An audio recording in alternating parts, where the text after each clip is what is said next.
really we're just gonna have a HBCU talk in general, because I'm about to tell y'all what to look for when choosing your HBCU, all of that. So let's get started, baby. I've been seeing you all night long, and I wanna see that body go crazy. So baby, tell me what we gon' do. What's good, beautiful people?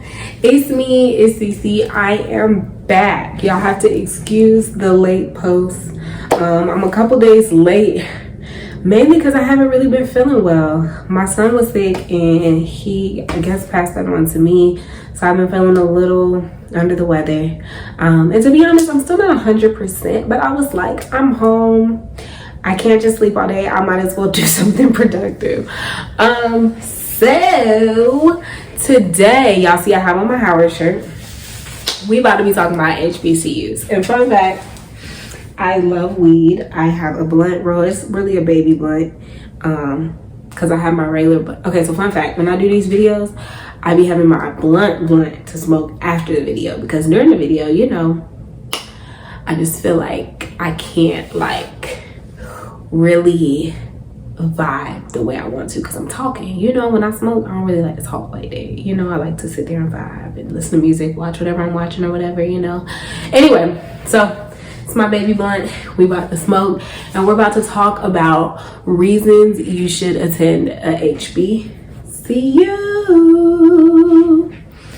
All right. Okay, so really, I'm gonna tell you guys, I don't have any like reasons written out. I'm just gonna tell you guys my experience. So this video is going to be about why I chose to attend HBCU, reasons why you should attend it, all of that. So I'm also gonna include, you know, why I chose to attend HBCU. So, fun fact, I have just always, so growing up, my parents, my mom in particular, were huge on like Black history. Like if you go in my house that I grew up in, it literally looks like a Black history museum. I kid you not. It's Black figurines, Black statues, Black paintings, like literally everything. The table is African print, like the rug is African print, like literally everything in my house is Black.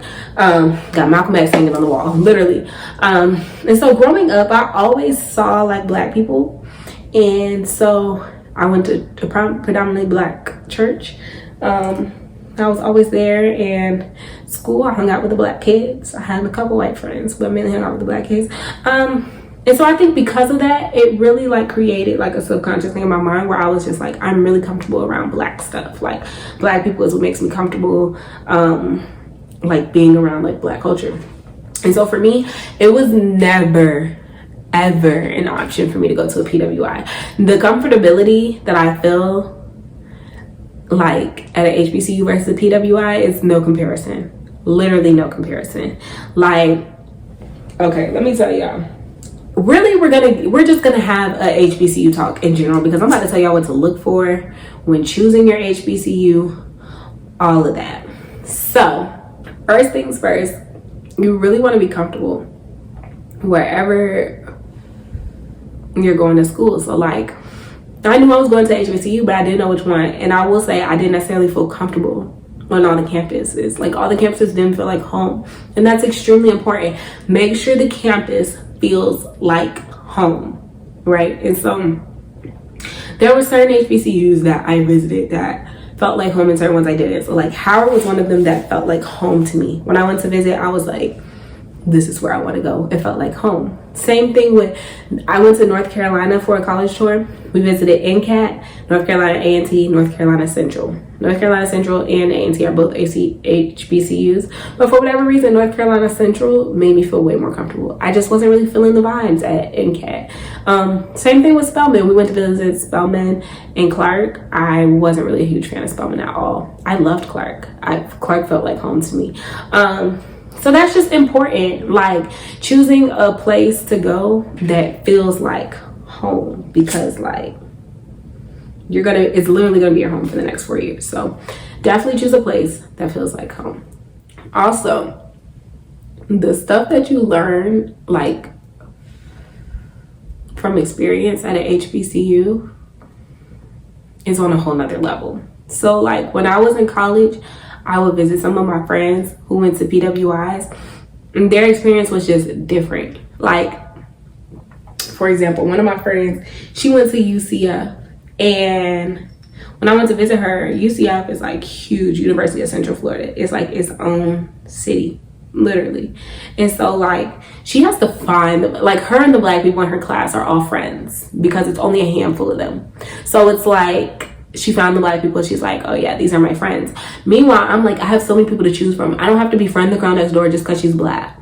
If I don't like her, I don't like her. You know what I'm saying? Like, and I love that. Like, the experience is just different as far as like, and then let's debunk the whole myth that HBCUs are not diverse. And it's funny because I was a tour guide at Howard, and I really wish that I could remember like the stats, but we from Howard, there are people from literally like 30 plus countries. So don't sleep. Like, not everybody's from America, and there are so many diverse people. Like, on my floor, doesn't mean you won't see white people on my floor. My freshman year, it was she was white, I think.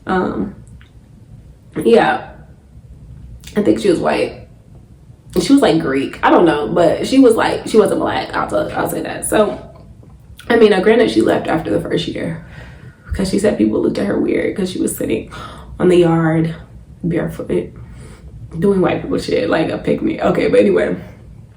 So, yeah, my point is definitely diversity at HBCUs. Definitely do not think that it's not diverse just because it's predominantly black. But also, like, the experience. Normally at HBCUs, there are smaller classroom, like, student to teacher ratio. So, like, I think, especially, like, okay, so I can give you guys an example. At Howard, I was in School of Business. I think the biggest class that I had was maybe, like, 30 people. Like, I knew all my teachers. All my teachers know me by name. Like, they can look at me and say, hey, Caprice. Like, they know me by name because it wasn't 1,000,001 people in our class. Whereas if you go to like these bigger PWIs, it's like 500 people in the lecture. Like, what? And that piggybacks to my next thing. I feel like going to an HBCU, you get personalized one-on-one attention. Like, I feel like going to an HBCU, they want to see you win. Like, you're our people, we're family. I want to see you win. I want to see you do the best that you can do. And so, like, just knowing that you have like administrators, you can go to their office and just like talk to them about your schedule, about, you know, what you need to do for graduation. Like, they genuinely care. They'll call you. Like, if they hear somebody in your family pass, they'll call you. Like, it's just the little things, you know, being able to be around people who genuinely want to see you succeed. And, you know, it obviously could be like that at PWIs. Like, you could have a teacher that you connect with and stuff, but I just feel like it's nothing like an HBCU. Like, the teachers, the students, like, the culture. And y'all already know that's a reason for the culture. The parties are crazy. The homecomings are crazy. I can genuinely say Howard was like some of the best years of my life. Like, it genuinely molded me into the woman that I am today. I learned a lot. And yeah, like, I literally, if I had to do it all over again, I would choose my HBCU all over again. I encourage everyone to attend the HBCU. It's just different. It's just different. And people be like, HBCUs aren't for everybody, but I disagree. I think they're for all black people. I think you guys should go. And yeah, I'm trying to think, is there anything else that I want to be sure that I mention about HBCUs? But yeah, I just genuinely think, and let's debunk the whole it don't prepare you for the real world. My HBCU definitely prepared me for the real world. I mean, check the stats. Check the people who graduated from Howard. Like, but not even just Howard, HBCUs in general, Spelman, FAMU, literally BCU, like literally HBCUs in general. Check the stats. Like, we create greatness. Kamala Harris, our VP, went to Howard. Like, wait. So yeah, like, it definitely does prepare you for the real world. I mean, it clearly prepared her to be the vice president of the United States. So don't know how more prepared you can be than that. But yeah, so yeah, those are my reasons you should attend an HBCU. That's my experience. I would love to do more videos about this. If y'all want to see more videos about HBCU life, definitely comment below, let me know. Because I love talking about HBCUs. So yeah. And I told y'all I have a hard time talking to Smokey. It's hard, but it's cool. Anyway, thank you guys so much for tuning in to my video. Make sure you guys give this video a thumbs up, comment some stuff you guys want to see, subscribe to my channel. Oh, and follow me on Instagram at Caprice T. Alrighty, I will see you guys this Friday, Saturday, Sunday, one of them days for my next video. Every time I need this, devil make another. Let's get started, baby. I've been seeing you all night long, and I